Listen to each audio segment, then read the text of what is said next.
Olá, muito obrigado por você ter acessado este vídeo. Hoje nós vamos tratar de um assunto muito importante, relacionado com o que escreveu Paulo no capítulo 3, versículo 3. Diz assim o apóstolo Paulo: porque morreste e a vossa vida está oculta, escondida com Cristo em Deus. É natural todos os seres vivos se esconderem por razões diversas, especialmente quando a vida deles corre em perigo ou está em risco. A mais recorrente ocasião se dá quando ocorre um delito. Alguém pratica um crime, então procuram se esconder da justiça, da polícia. Podemos notar isso também em crianças bem pequenas, é, quando eles fazem uma traquinagem qualquer, procuram se esconder dos seus pais. E nós observamos isso também até em animais de estimação dentro das nossas casas. Também não foi diferente. Logo após o pecado de Adão e Eva lá no Jardim do Éden, eles se escondem de Deus. Como se escondendo de Deus, dando um tempo de Deus, pudessem retornarem para Deus novamente, depois de um tempo, e Deus haver esquecido o pecado cometido. Isso tem acontecido na vida de muitos crentes também, que mesmo sem afirmarem verbalmente, eles pensam e agem da mesma forma. A grande questão é o que eu preciso fazer para que eu seja abençoado por Deus, para que Deus ouça a minha oração, para que eu tenha comunhão com Deus. Muitos crentes sinceros imaginam, às vezes, que diante de um pecado cometido, não lhes resta outra alternativa do que se esconderem de Deus. E na linguagem usual dos jovens, dar um tempo de Deus para reconstituírem, para que Deus talvez esqueça e, de novo, eles possam voltar a ter comunhão com Deus, a desfrutar da graça e dos seus favores. Na verdade, o pecado sempre será danoso, será terrível, de consequências imprevisíveis para a vida do crente.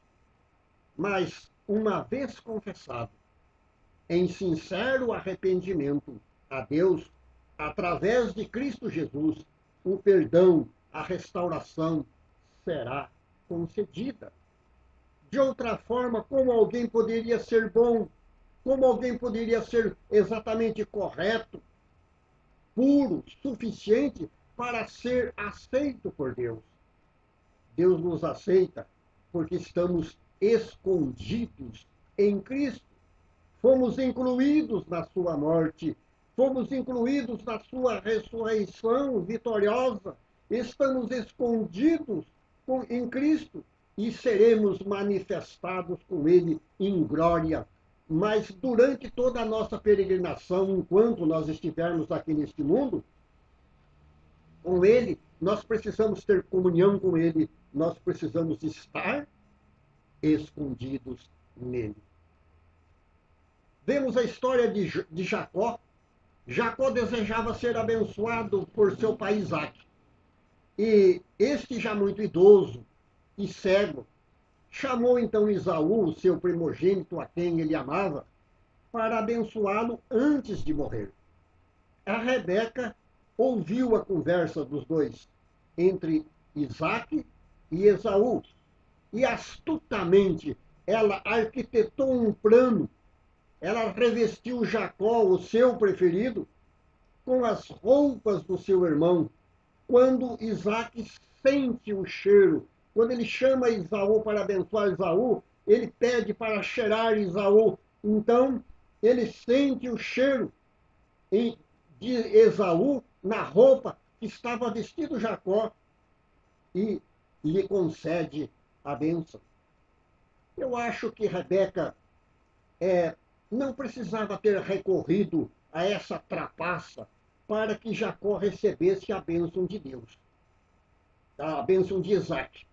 Romanos, no capítulo 9, versículo 11, aqui tem uma revelação profunda, lindíssima, gloriosa para todos nós crentes nas promessas infalíveis de Deus.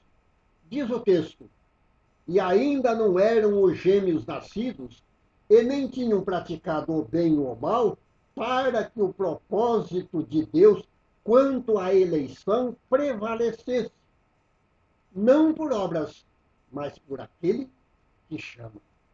A salvação é por graça, evidentemente.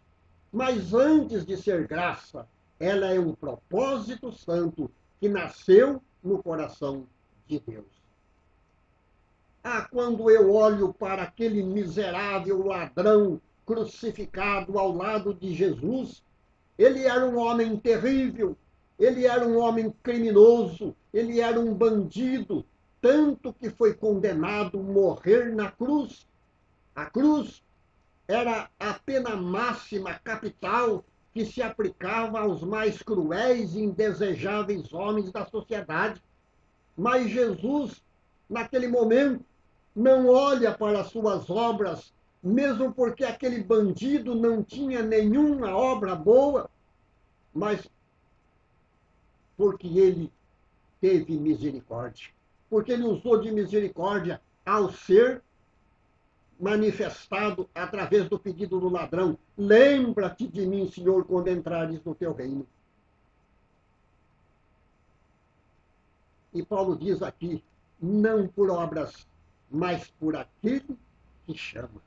Isso é bálsamo que cura nossas feridas, que injeta ânimo, esperança, quando o diabo muitas vezes assoprar nos nossos ouvidos, apontando um pecado que nós cometemos, querendo nos afastar de Deus. Então podemos refugiar nessas palavras confortadoras de Paulo. Foi eleição, foi escolha de Deus, segundo o propósito de Deus, e isso não levou em consideração as nossas obras, nem tampouco as nossas imperfeições. Ah, que preciosa lição me ocorre deste fato.